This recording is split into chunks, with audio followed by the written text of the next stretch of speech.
Magandang araw, Cavite, Laguna, Batangas, Rizal at Quezon. Ako po ang inyong lingkod si Chris Sanji, maghahatid ng balita dito sa Sais Patrol sa My TV6 Ipagsabi.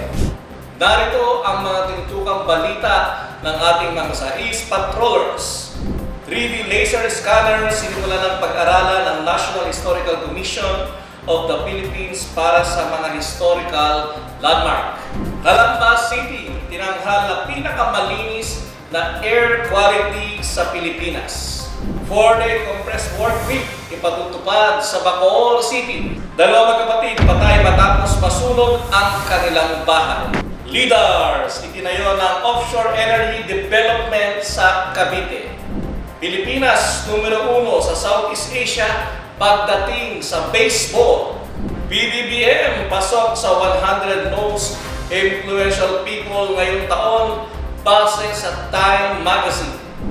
El Nino nakakaapekto sa laki at produksyon ng itlog. Isang grade 8 student patay sa pamamaril sa Agoncillo, Batangas. Isang lalaki tumalon sa barko ng Montenegro Lines.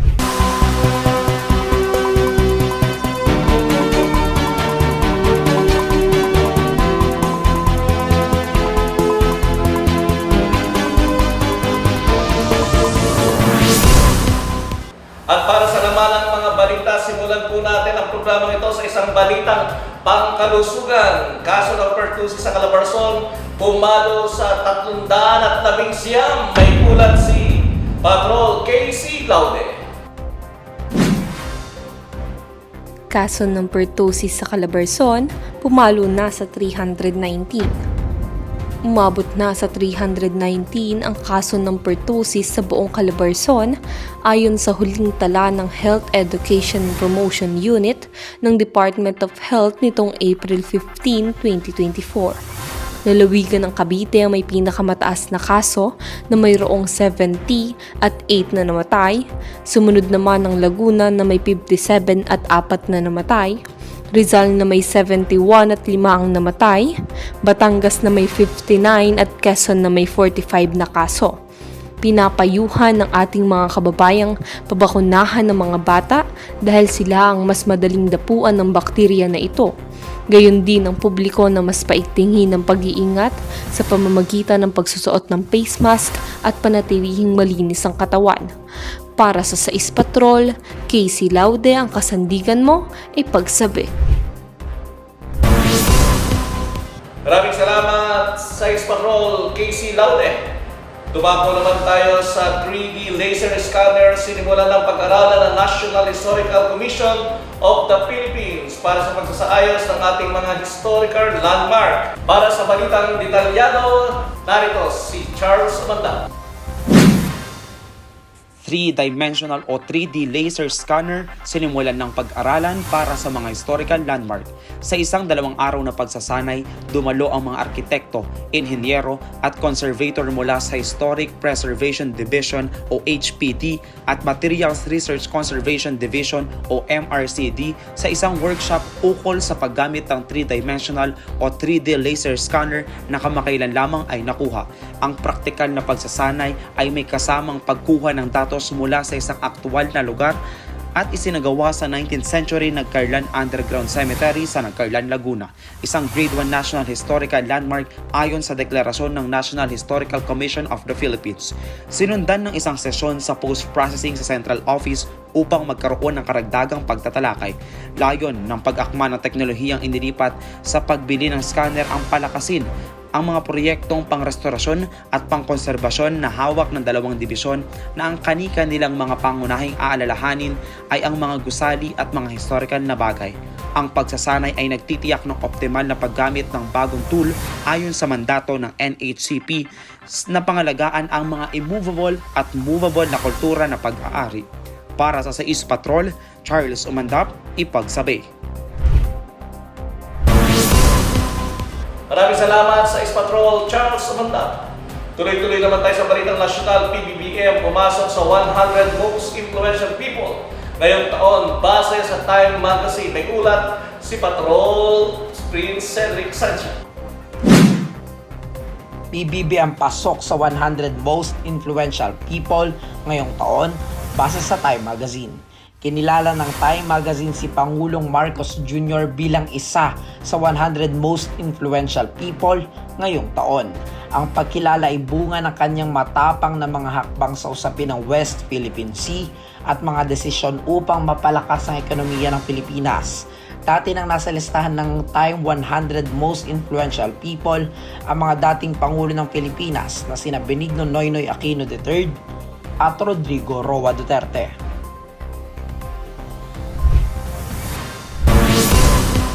Maraming salamat, Prince. Balitang nasyonal pa rin tungkol naman ito sa epekto ng matinding init na hindi lamang sa mga tao. El Nino nakaka-epekto sa produksyon ng itlog. May report si Joanna Laude.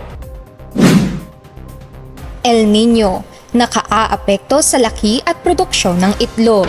Ayon sa Philippine Egg Board Association, ang tinatawag na El Nino ay hindi lamang nagdudulot ng pagtuyo sa mga pinagmumula ng tubig at pagtaas ng temperatura sa buong mundo, kundi nakaaapekto rin ito sa produksyon ng itlog sa Pilipinas.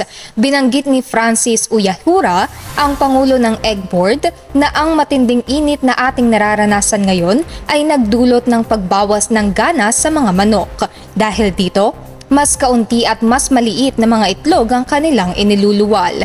Gayunpaman, nagkaroon rin ng pagbabago sa presyo ng ibang klase ng itlog tulad ng medium size na kasalukuyang nagkakahalaga ng 4.50 pesos hanggang 5.40 pesos kada piraso. Bagaman ito ay maaaring mag-iba depende sa lokasyon. Para sa Sais Patrol, Joanna Laude, ang kasandigan mo ipagsabi.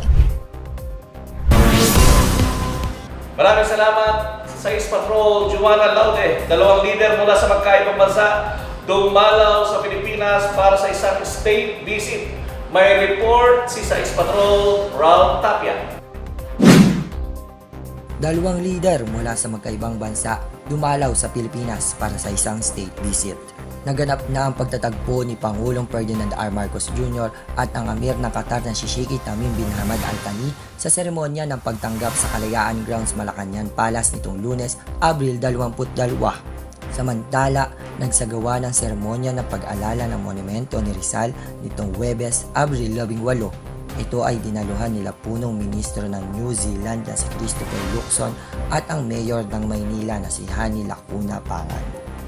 Sinalubong ni Pangulo Ferdinand R. Marcos Jr. ang punong ministro ng New Zealand na si Christopher Luxon sa Malacañang sa pagdating ng seremonya ng pag-aalay ng karangalan noong Huwebes, Abril 18. Ang pagbisita ni Sheikh Tamim ng Qatar at Christopher Luxon ng New Zealand sa bansa ay magtatagal ng 2 araw at inuturing na isang state visit.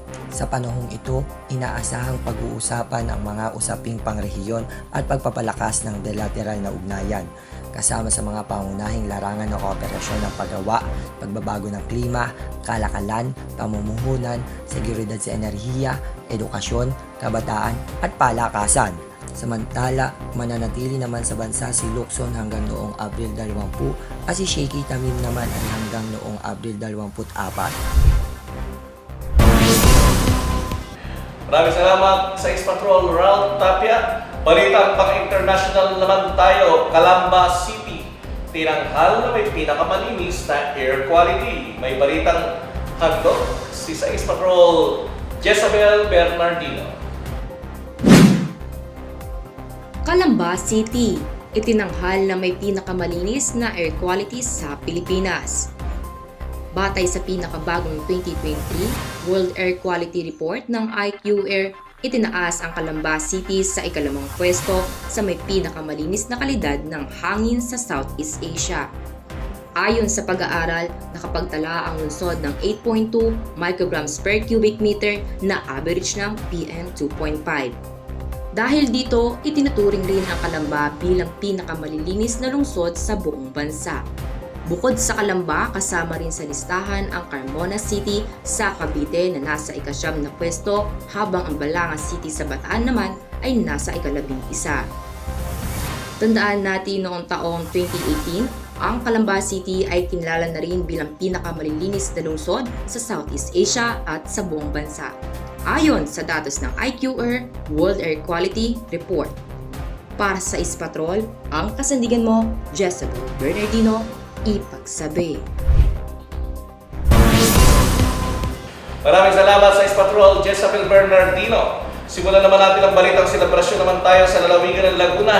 Chinelas Festival, umaarangkada sa bayan ng Liliw. May report si sa Ispatrol, Casey Laude. Chinelas Festival sa Liliw, aarangkada na. Nagsimula na ang ika-20 taong selebrasyon ng Liliw Gatayaw Chinelas Festival sa Laguna na inaasahang magtatagal mula Abril 23 hanggang 28 taong kasalukuyan. Isinasagawa din ng iba't ibang aktibidad para sa pagpapayabong ng turismo, pagkain, kultura, talento at produkto na ipinagmamalaki ng bayan ng Liliw, Laguna. Ang pagdiriwang ay may temang Baling Ganda, Baling Saya, Tara na sa Liliw, Laguna. At inaasahan na mapapanood ng mga turista ang Mutya ng Liliw 2024, A Taste of Liliw, Cooking Contest, Grand Bailete, Street Dancing at Lukayuan. Ilan lamang yan sa mga inihanda ng lokal na pamahalaan ng Liliw para sa mga bisita at mga Liliwenyo. Kaya tara na, sama-sama tayong bumisita sa Liliw Gatayaw Chinelas Festival para tunghayan ang napagandang bayan ng Liliw. Maaari nating alamin na marami pang detalye sa Facebook page ng Liliw Public Information Office. Para sa Ispatrol, Jenica Moncayo, ang kasandigan mo, ipagsabi. Maraming salamat at happy Chinelas Festival sa mga taga-Liliw. Balita pa rin sa San Pedro, Sampaguita Festival, magsisimula na. May report si sa Ispatrol, Jenica Moncayo. Sampaguita Festival sa San Pedro, magsisimula na.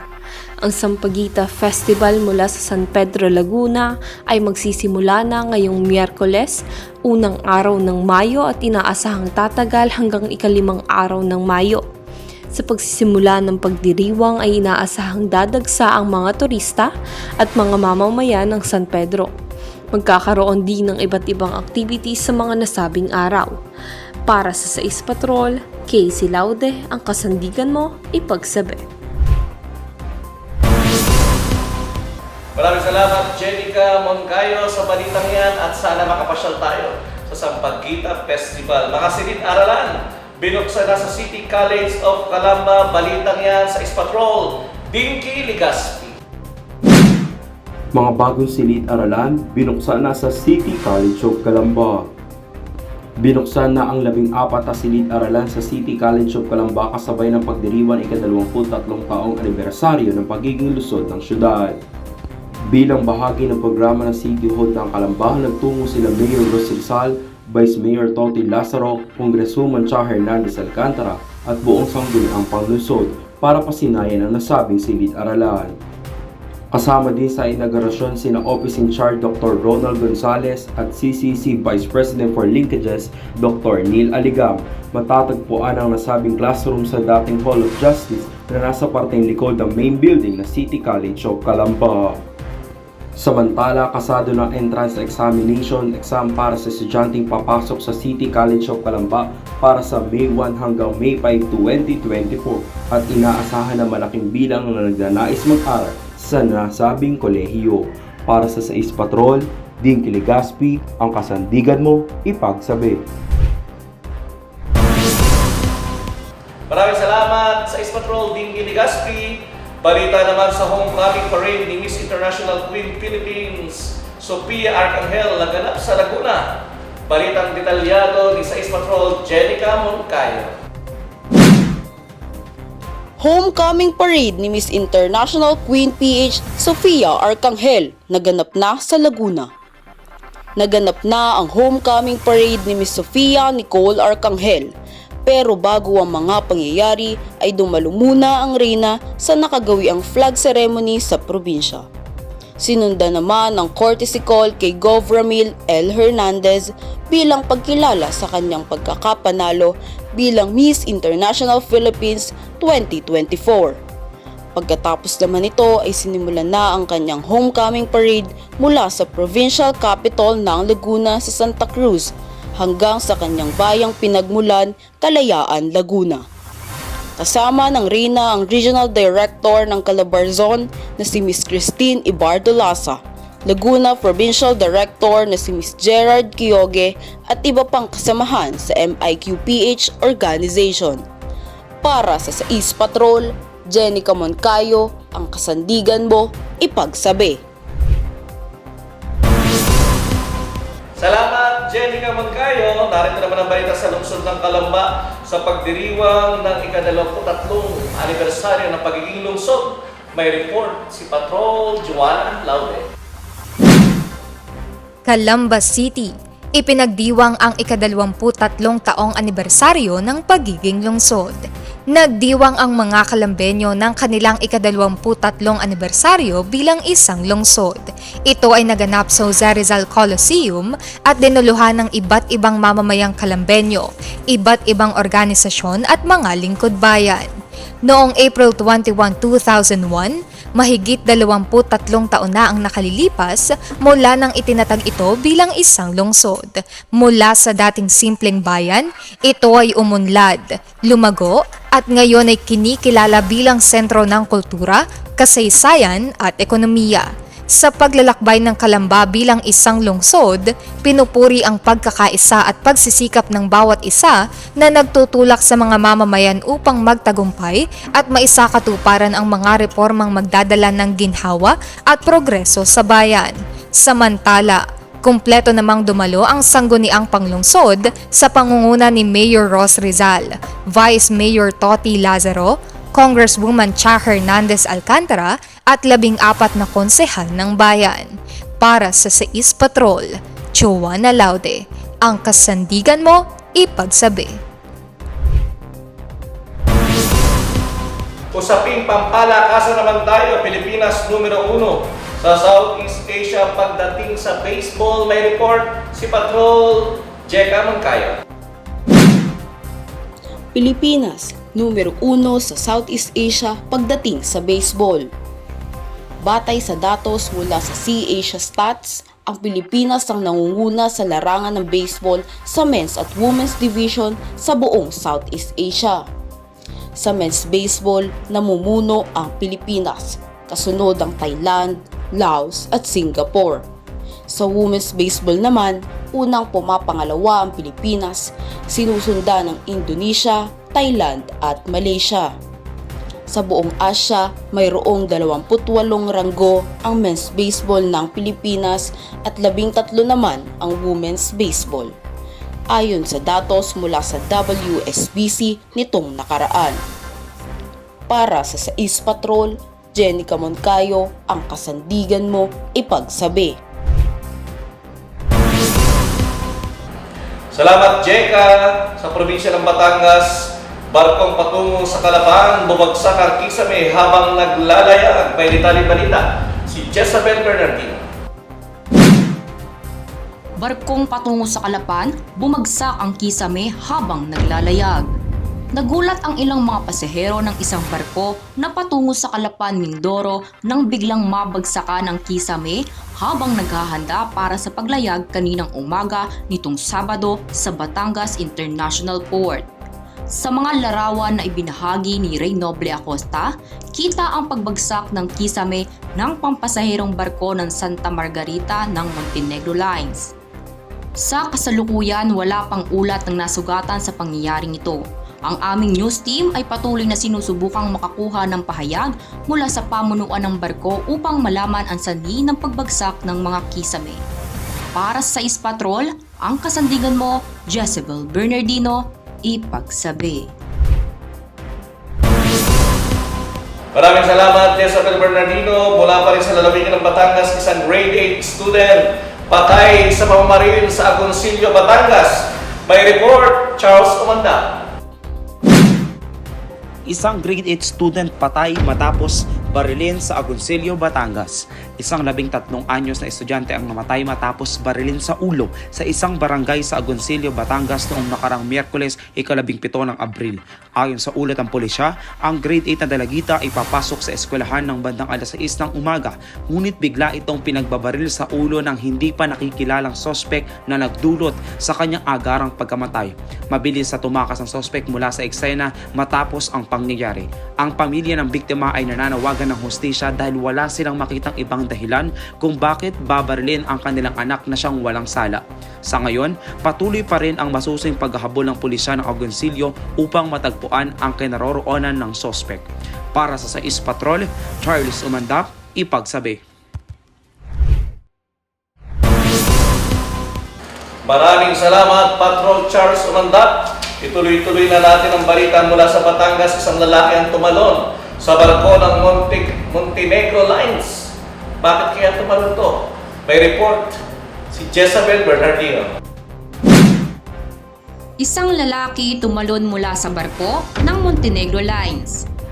Isang trahedya ang naganap sa Montenegro, Santa Brigada, isang sasakyang pandagat matapos tumalon mula dito ang isang pasahero habang nasa paglalayag papunta sa Calapan Port, Oriental Mindoro nitong Biyernes ng umaga. Ayon sa ulat ng Philippine Ports Authority, ang naturang pasahero ay tumalon sa dagat habang nasa loob ng barko. Sa unang imbestigasyon, natuklasang ang pasahero ay naglalakbay patungo sa palikuran at sa sandaling inalayan siya ng kanyang kasama, bigla na lamang siyang itinulak, pilit na pinalubog sa karagatan. Ngunit mabilis na nasagip ng isang tripulante ng barko ang nasabing pasahero mula sa mapanganib na sitwasyon. Dahil sa pangyayari, ang barko ay agad na bumalik sa Calapan Port upang maibaba ang nasabing pasahero at maisakay sa isang ambulansya. Nakakalungkot, ito na ang ikalawang insidente ng ganitong klaseng trahedya na nangyari sa parehong barko. Noong ika-26 ng Marso 2024, isang pasahero rin ang nagtangkang tumalon mula sa Montenegro, Santa Brigada. Para sa 6 Patrol, ang kasandigan mo, Jezabel Bernardino, Ipagsabi. Marami pang balita ang aming ihahatid sa pagbabalik ng My TV6 sa Ace Patrol. Babalikan po namin kayo.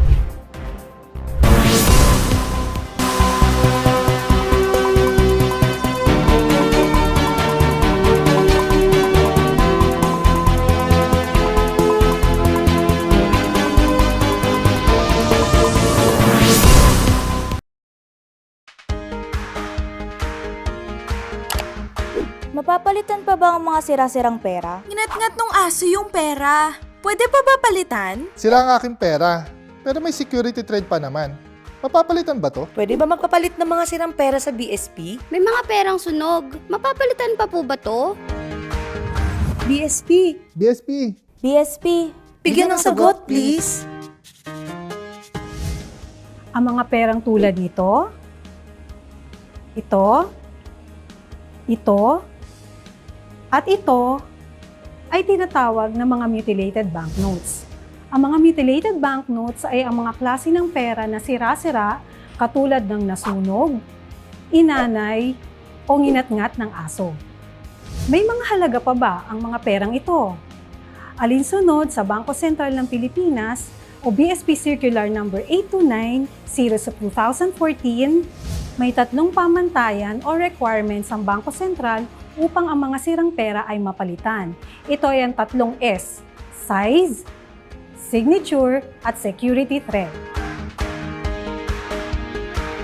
Simulan natin sa size. Ang size ay kailangang may natirang 60% o 60% ng nasirang pera. Pangalawa, signature. Ang signature ay kailangang may natirang alinmang portion o parte ng signature ng BSP Governor o ng President ng Pilipinas. At pangatlo ay ang security thread na kailangang nakikita sa sirang pera. Ano ba ang dapat gawin sa mga perang ito? Ito ay dapat dalhin sa pinakamalapit na otorisadong bangko at ang mga bangko ay dadalhin sa BSP upang masuri kung ito ay may halaga pa. Ang BSP ay magbibigay ng opisyal na resulta sa mga bangko matapos ang pagsusuri. Ang mga sira-sirang pera na may halaga pa ay idedeposito ng BSP sa account ng bangko upang ang kaukulang halaga ng pera ay maibalik sa kanilang kliyente.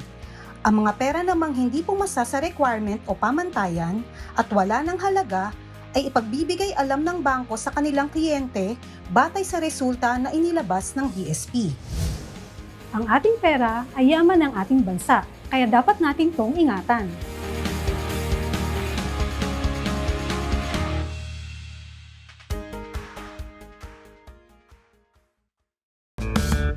Ito si Tita Prima, business-minded at isang True Blue certified #Plantita. As a single mom, sa hamon ng buhay siya ay laging lumalaban. Successful naman siya, parang success niya sa pagpapatubo ng mga halaman. Nakakita siya ng sasakyan mula sa Bajaj Philippines nang magkapandemya. Isang epektibong diskarteng naisip niya, isang napakagandang opportunity, online plant selling na may kasamang delivery. Kaya from #Plantita, ngayon siya'y #negosyanteng kumikita. Just like how plants need sunlight, alam mo, dapat nagsashine din tayo ng light to everyone. Let's give them joy. Let's sell them plants. Pero you know, to be able to deliver all byproducts sa mga buyers ng mga plantitas, I needed an effective solution sa mga challenges sa akin sa deliveries noon. And I found that solution in Bajaj Maxima Cargo. Sobrang eto talagang effective na hauling vehicle for my business. Bakit effective? Kasi naloload niya lahat ng mga tinda ko and even my tall plants na isasakay niya lahat with no problem at all. Ang galing, di ba?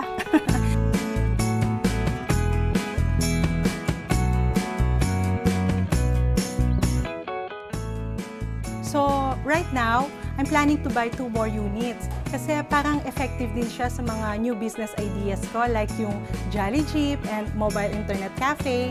Ang galing, di ba? Yung nakapagdala ka na ng joy sa mga customers, kumita ka pa. Ang saya, di ba? Effective!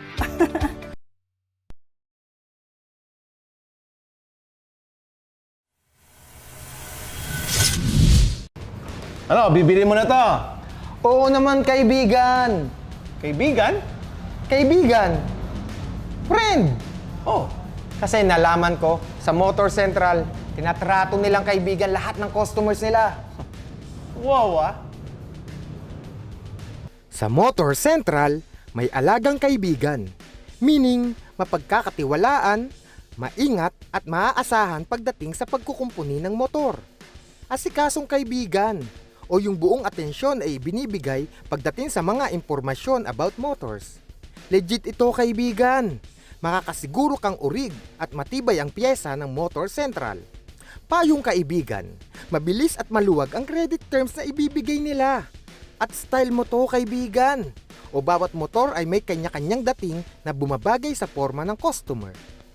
Ah, gets ko na! Kaya ang word for the day is kaibigan! Brought to you by Motor Central!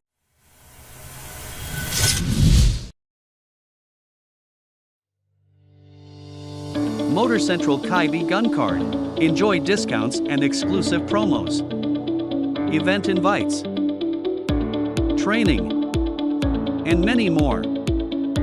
You can get 5% discount on oil and spare parts, 10% discount on labor charges, 1% discount on purchase of brand new motorcycles.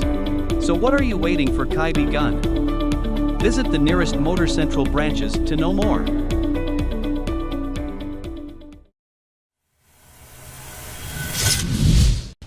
Ano, Delo? Gusto mo magpagalingan tayo eh. Oo, yun lang. Alam mo ba kung ano mga features itong Bajaj? Oo naman. Ano? Meron tong handbrake, meron tong hydraulic tandem brake, saka may reverse pa. Parang kotse, saka yung mga ibang 4 wheels na sasakyan. Oh, ha? Ikaw naman, yun lang ba maiyayabang mo? Alam mo ba itong Bajaj? Ay, may... Hindi man tao to. May seatbelt, may wiper, may headlight, at may taillight. Kumpleto! Teka. Sino ka ba? Oo nga, ba't nandito to? Eh ako nakabili nito. Anong ginagawa niyo dito? Pasensya na po. Paano ba? Opo, makita-kita tayo next week ha. Boss, pasensya na. Oo, Ayan na. Sakay ka kasi nasakay.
Mga kapuso, kamusta kayo? Naghahanda kami para sa isang kakaibang road trip dito. At syempre kasama natin ang ating motorcycle dealer, ang Motor Central. Itong Bajaj ang gagamitin natin para ma-experience ko naman kung gaano ito kakomportable at katibay on the road. O ano, ready na kayo?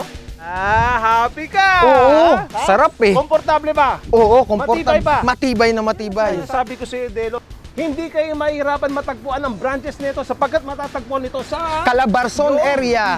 At syempre, makikita ang Motor Central sa Cavite, Laguna, Batangas, Rizal, Quezon Province, North Luzon. Ikaw naman! Matatagpuan dito sa Mindoro, Yeah. Marinduque, Davao at Manila.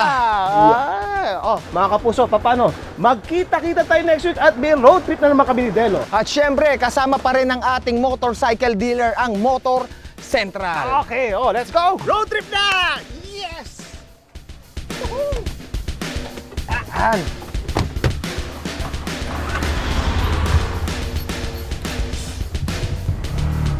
Sugod!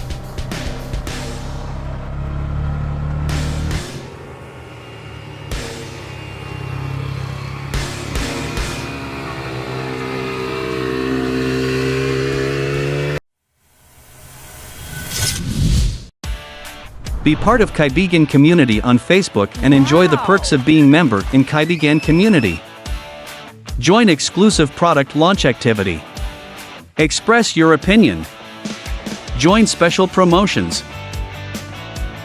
Here's quick recap of Kaibigan Community events.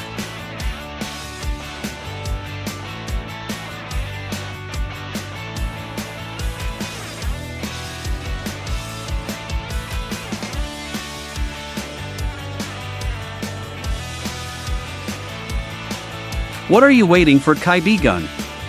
Come and join us on Facebook.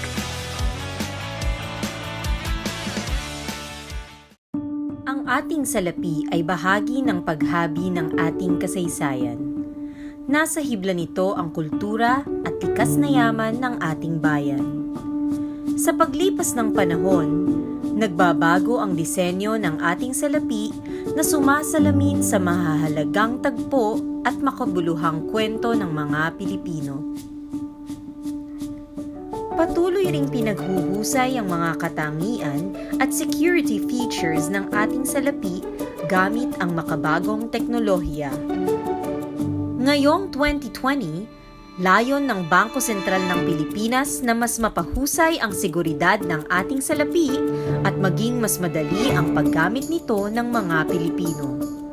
Tampok ang Enhanced New Generation Currency Banknote Series.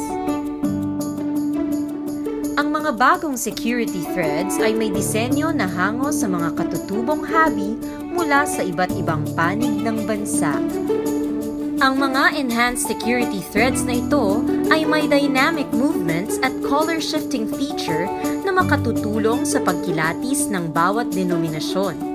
Nagtataglay din ng mga ito ng salit-salit na imprenta ng BSP at halaga ng denominasyon. Para sa 1,000 piso, ang nakaimprentang denominasyon ay nagbabago ng kulay mula berde papuntang magenta kapag tinignan sa iba't ibang anggulo. Para naman sa 500 piso, ang markang hango sa watawat ng Pilipinas ay nagbabago ng kulay mula ginto papuntang berde. Ang mga nakaalsang marka na ito ay nagsisilbing gabay para sa mga may malalabo o mahinang paningin. Nagbabago ang dami ng marka sa bawat denominasyon. 2 guhit sa 50 piso, 4 na guhit sa 100 piso, 6 na guhit sa 200 piso, 8 guhit sa 500 piso, at 10 guhit sa 1,000 piso. Para sa 1,000 piso at 500 piso, ang mga nakaimprentang denominasyon sa kaliwang sulok ng salapi ay may rolling bar effect kapag itinagilid. Upang matukoy na genuine ang hawak na salapi, gawin lamang ang feel, look, tilt method. Sa Latin, tignan at itagilid ang hawak na salapi upang masuri ang iba't ibang security features nito.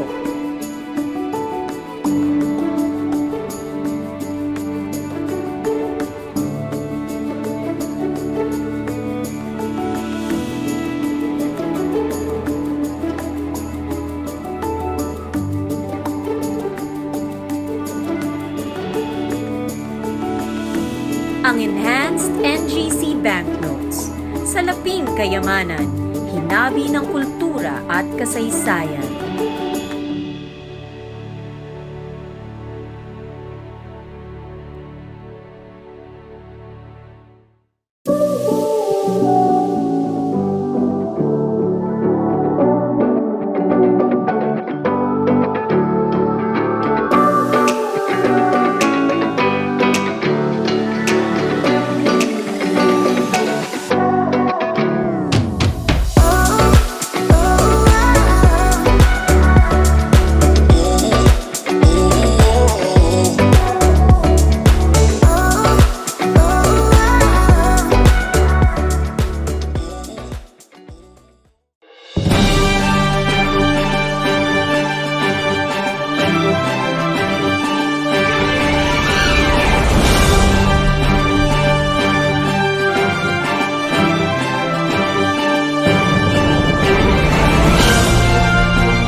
Nagbabalik ang mga programang pambalitaan ng MyTV6 dito pa rin sa Royal Cable. Ipagsabi, tuloy-tuloy pa rin tayo sa pagbabahagi ng napapanahong mga balita mula sa ating rehiyon. Ngayon naman, sa lalawigan ng Quezon, arestado ang 22 individual sa Infanta Quezon dahil sa illegal na sabong. May report si Prince Cedric Sanchez.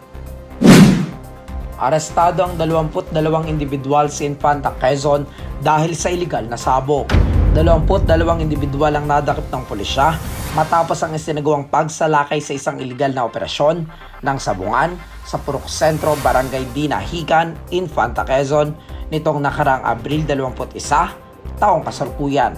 Nahaharap ang mga ito sa kasong paglabag sa Presidential Decree 1602 na nagbabawal sa mga iligal na aktibidad ng sabong o tupada. Ang mga hakbang na ito ay kabahagi ng mga pagsisikap ng otoridad upang ipatupad ang batas at mapanatili ang kaayusan sa komunidad. Maraming salamat, Cedric! At susunod natin balita ay mula pa rin sa Quezon, patay na sperm whale na mataan sa baybayin ng Infanta. May report, Patrol, Casey Laude.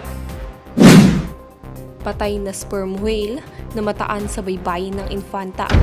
Nitong nakaraang linggo, April 14, 2024, isang patay at naaagnas na sperm whale ang napadpad sa baybaying dagat ng barangay Dinahican, Infanta, Quezon. Agad na rumesponde ang Coast Guard Substation Infanta kasama ang Municipal Agricultural Office, Municipal Environmental and Natural Resources Office at DENR Senro Real upang agarang i-dispose ang bangkay ng nasabing balyena. Ang dahilan ng pagkamatay ng balyena ay patuloy pang inaalam. Abangan natin sa mga susunod pang araw ang detalye ng kaugnay ng balitang ito sa mga susunod na araw.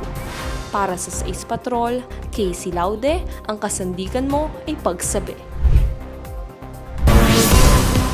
Maraming salamat, Casey Laude. Sa lalawigan pa rin ng Quezon Titans, wagi sa Pilipinas Super League. May report si Ralph Tapia. Quezon Titans wagi sa Pilipinas Super League 2024. Nagtagumpay ang Quezon Titans sa pagkampiyon sa PSL President's Cup 2024. Sa isang makasaysayang laban, iniluklok ang Titans bilang hari matapos sa matinding labanan finals kontra sa napakahusay na koponan ng Nueva Ecija Capitals. Bagamat natalo sa simula, bumangon ang Titans at nagwagi ng 3 sunod na laban. Tunay nga namang isang marangyang paraan ng pagwawalis sa kanilang mga kalaban. Sa pamamagitan ng kanilang pagkakataon, ang Quezon Titans sa pamumuno ni Jason Opiso, nagtala ng 12 puntos at 6 na rebound sa laro. Nagpamalas ang mga kampyon ng kanilang husay sa pagtatapos ng laban. Itaas natin sa mundo ang basketball ang tagumpay ng Quezon. Nasulat at naiukit na sa lupa ng Quezon ang kanilang mga kapalaran na ngayon ay may hawak na titulo at tatak ng pinakamahusay na basketball sa mundo ng PSL.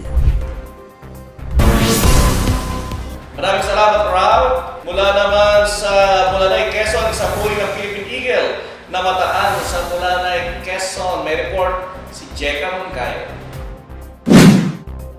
Isang uri ng Philippine Eagle na mataan sa Mulanay, Quezon. Natagpuan ang isang uri ng Philippine Eagle sa Mulanay, Quezon.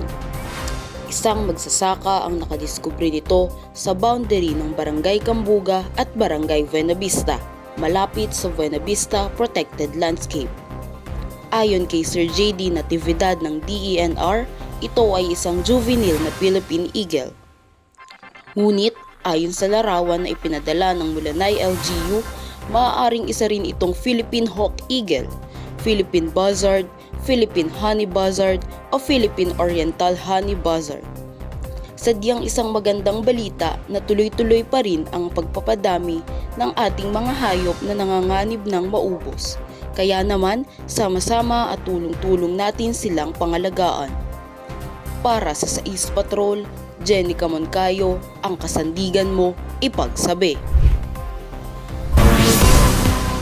Maraming salamat, Jeka. Dito naman sa Atimonan, Quezon, isang babaeng patay matapos mabagsakan ng malaking bato mula sa tinitipad na bundok.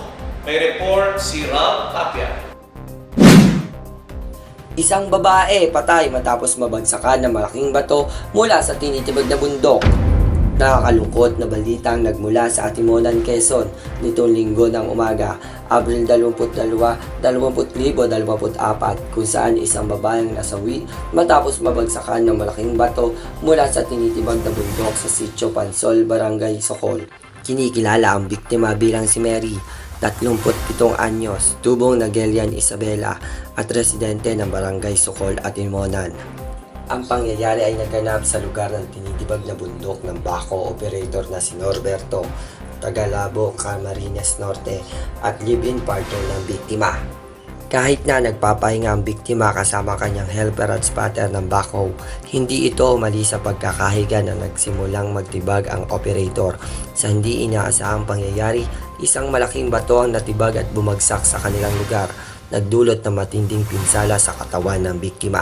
Bagamat dinala pa siya sa ospital sa Lucena City at Sariaya para sa pagpapagamot, binawian din siya ng buhay kinabukasan. Ang eksidenteng ito ay nagdulot ng lumbay at lungkot sa komunidad ng Atimonan. Maraming salamat, Ral. Balitang barangay naman tayo. Tulay na madudugtong sa barangay kay Anlog at Ulano sa Kalamba. Tuloy-tuloy na. Detaling balita mula kay Tinky Legaspi. Tulay na magdudugtong sa barangay kay Anlog at Ulango sa Kalamba, tuloy-tuloy na. Sinisimula na sa phase 3 ang pagtatayo ng tulay na magdudugtong sa barangay kay Anlog at Ulango sa Calamba City. Ito ay sa pakipagtulungan nila kay Congresswoman Cha Hernandez Alcantara, representative ng Luzon. Sa proyektong ito, mapapadali ang biyahe ng mga Kalambeño at hindi na nila kailangan umikot sa daan ng Tanawan, Batangas para makarating sa bayan. Ang konstruksyon ng nasabing tulay ay nagsimula noong Pebrero 13, 2024 at inaasahang na matatapos sa September 9, 2024. Ang proyekto ay may kabuuang halaga na 23,900,000 sa ilalim ng EOZ Construction na siyang kontraktor ng nasabing proyekto. Labis naman ang pasasalamat ang kababayan nating talaga namang mapapakinabangan ng tulay dahil sa mas mabilis at komportableng biyahe papunta sa eskwelahan, palengke at iba pa. Abangan pa ang detalye sa balitang ito sa mga susunod pang mga araw. Para sa 6 Patrol, Dinky Legaspi, ang kasandigan mo, ipagsabi. Malaking bagay ang tulay na yan. Maraming salamat, Congresswoman Cha Hernandez Alcantara. Diretso po tayo sa lalawigan ng Rizal. 1.3 milyong halaga ng shabu nasapat sa Taytay Rizal. Detaling balita mula kay Dinky Legaspi. 1.3 milyong halaga na shabu na sabat sa Taytay Rizal. Isinagawa ang isang operasyon kontra droga na nagre-resulta sa pag-aresto at pagkumpiska ng halagang 1.3 milyon na shabu sa Taytay Rizal. Noong April 22, 2024 bandang 12:20 ng tanghali, isinagawa ng otoridad ang buy-bust operation sa isang bukas sa parking lot sa isang mall sa Barangay Dolores, Taytay Rizal. Ang mga sospek kinikilalang sina Ali Dioculano at Tatamsur Angkong, pareho security guard ay inaresto. Nakuha sa kanila ang higit kumulang 200 gramo ng shabu at perang ginamit sa transaksyon. Kanilang haharapin ang kaukulang kaso sa paglabag ng RA 9165 or the Comprehensive Danger Act of 2002. Ang pangyayaring ito ay nagpapakita ng kahalagahan at pagpatuloy na pagtutok sa pagsugpo ng pagkalat ng illegal na droga sa ating komunidad. Para sa 6 Patrol, Dinky Legaspi, ang kasandigan mo, ipagsabi. Maraming salamat, Dinky. Balita na pa rin sa probinsya ng Rizal, 12 talampakang sawa nahuli sa Angono, Rizal. May report si Juana Laude. 12 talampakang sawa nahuli sa Angono, Rizal. Isang pag-alagalang sawa na may habang 12 talampakan ang nahuli ng Rizal Anti-Crime and Emergency Response Task Force sa isang eskinita sa Angono, Rizal nitong Biyernes ng gabi, 19 ng Abril. Ayon pa sa kanila, habang sila ay nagro-ronda sa lugar, humingi ng tulong ang isang residente matapos makita ang nasabing sawa. Dahil sa agarang pagtugon ng mga otoridad, nahuli kaagad ang sawa, lalo pat isa sa miyembro ng Rizal Anti-Crime and Emergency Response Task Force ang nag-aalaga na rin ng ahas. Ang nasabing sawa ay na-turn over na sa Department of Environment and Natural Resources para sa tamang pangangalaga. Para sa 6 Patrol, Juana Laude, ang kasandigan mo, ipagsabi. Maraming salamat, Juana. Huling balita mula sa Rizal, pinuno ng Nicdaw Criminal Group na huli sa Antipolo City. May report si Charles Umanda. Pinuno ng Nicdaw Criminal Group na huli sa Antipolo City. Sa isang matagumpay na operasyon ng kapulisan sa Barangay Kupang, Antipolo City, nahuli ang leader ng isang criminal group gabi ng ika-21 ng Abril taong 2024 sa pamamagitan ng pagsasanib puwersa ng Provincial Intelligence Unit o Lead Unit, Antipolo CCPS at RIT Rizal, RID4A, nagawa ang pag-aresto kay Elias Darwin, isang construction worker at residente ng Antipolo City. May mga warrants of arrest laban sa kanya para sa mga kaso ng murder at homicide na walang kaukalang piyansa at may narerekomendang piyansang 120,000 piso. Kinakaharap niya ang mga akusasyon ng pagpatay kay alias Calvo at alias Alvin gamit ang hindi malamang kalibre ng baril sa mga nakaraang panahon. Siya rin ang leader ng Nikdao Criminal Group na kilala sa pagkapalaganap ng iligal na droga sa Antipolo at mga karatig bayan. Ipinakita nito ang determinasyon ng kapulisan na labanan ang kriminalidad at panitilihin ang kaayusan sa komunidad. Para sa 6 Patrol, Charles Umandap, Ipagsabi.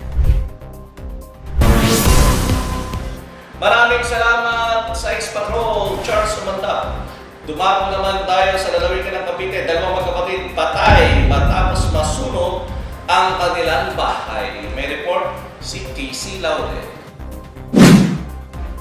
Dalawang magkapatid, patay matapos masunog ang kanilang bahay.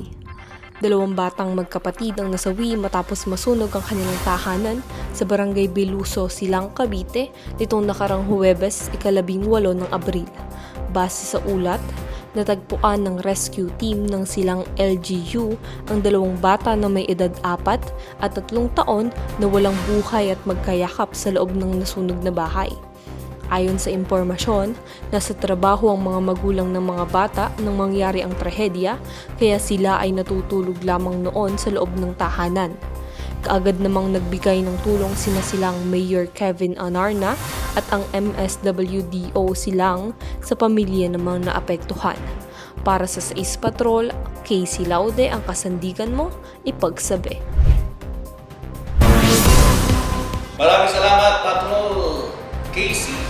Balita pa rin sa Cavite, leaders itinayo ng offshore energy development sa Cavite.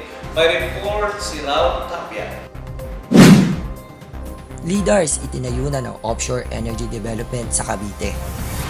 Ang offshore energy developer na Koryo Generation ay nag-deploy na ng mga light detection and ranging instruments o LIDAR para sa kanilang mga proyekto sa Cavite at Guimaras na mananatiling operasyon sa loob ng 12 buwan. Ang LIDAR ay gagamitin upang kolektahin ng impormasyon ukol sa wind resources ng wind farm sa mga nabanggit na lugar.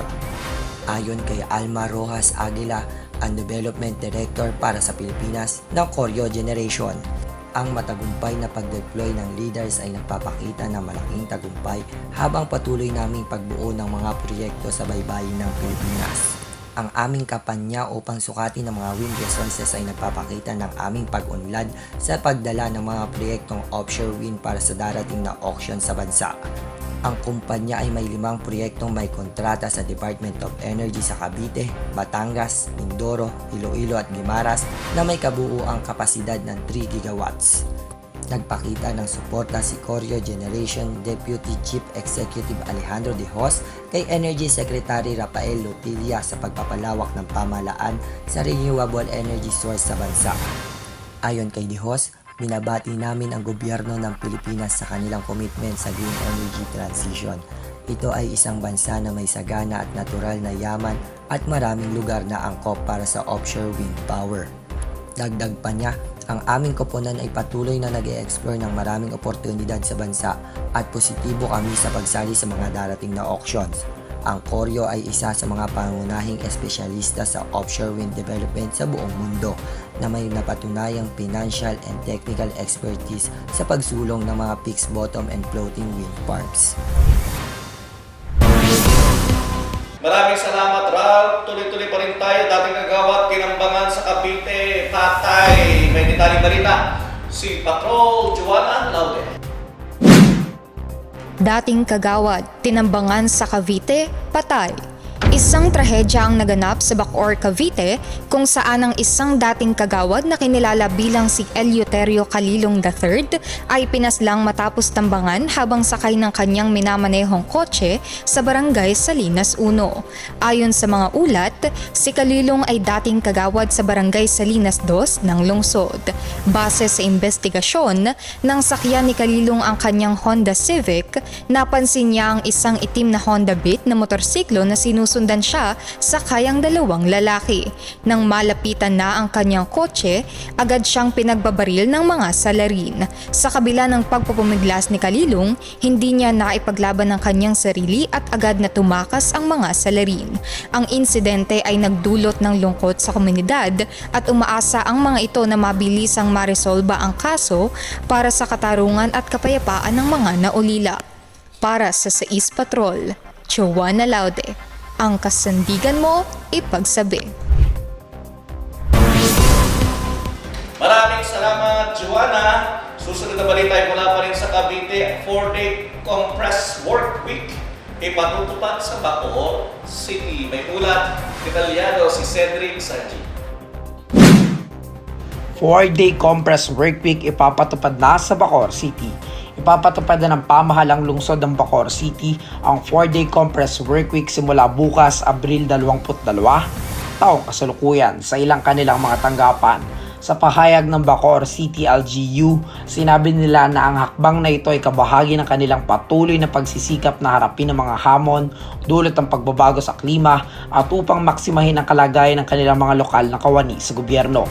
Sa ilalim ng nasabing kautusan, magkakaroon ng pagbabago sa oras ng trabaho ang ilang departamento sa lokal na pamahalaan. Sa halip na Lunes hanggang Biyernes, ang kanilang bagong schedule ay mula Lunes hanggang Huwebes mula alas 8 ng umaga hanggang alas 7 ng gabi.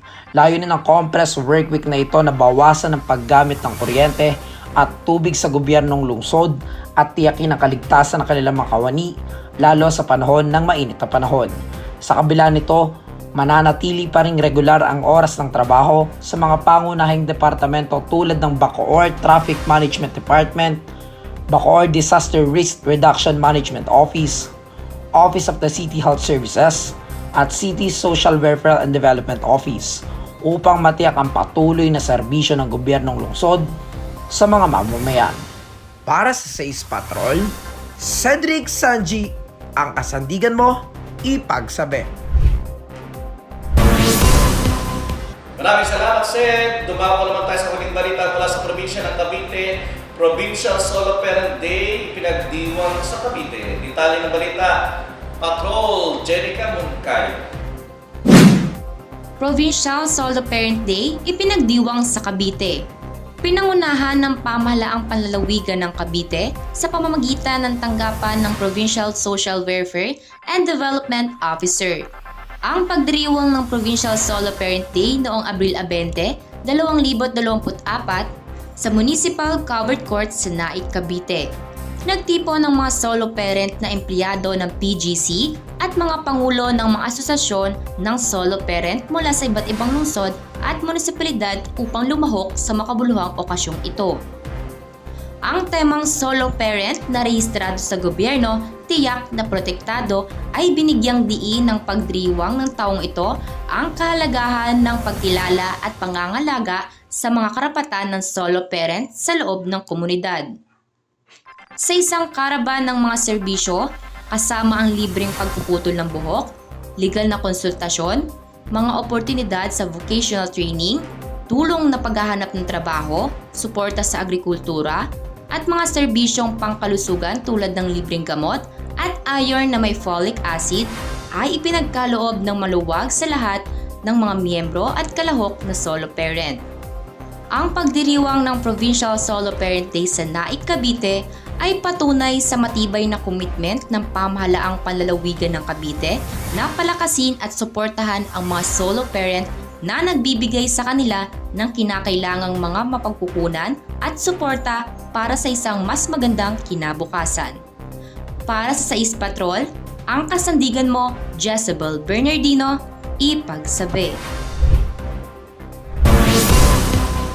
Maraming salamat, Jenica Moncayo. At yan po ang mga pinagsama-samang balita natin dito sa Calabarzon. Naway lagi niyo pong panoorin ang mga balita dito sa 6 Patrol. Ako po, ang inyong likod, si Chris Sanji. Pagpalain tayo ng po may kapatid.